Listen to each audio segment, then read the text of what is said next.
Sa lahat po ng senior dyan, iiwasan nyo na pong madisgrasya. Lahat ng bagay na delikado, huwag nyo na pong gagawin.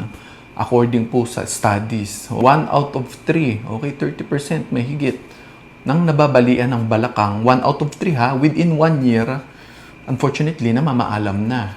Bakit nga ba? Siyempre, kapag senior na tayo, mahina na yung immune system natin.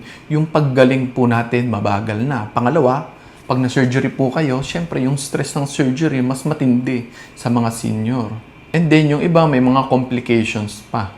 Okay, lalong-lalo na yung papatong sa bangko or upuan. Kunyari, may aabutin sila sa ibabaw ng cabinet, wala naman silang mautusan.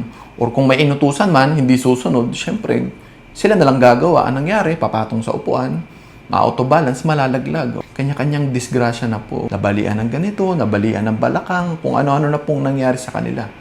And then, isa rin po sa mahalaga, sa banyo natin. Almost 80% ng disgrasya nangyayari sa banyo. Kaya dapat yung tiles nyo sa banyo hindi po madulas.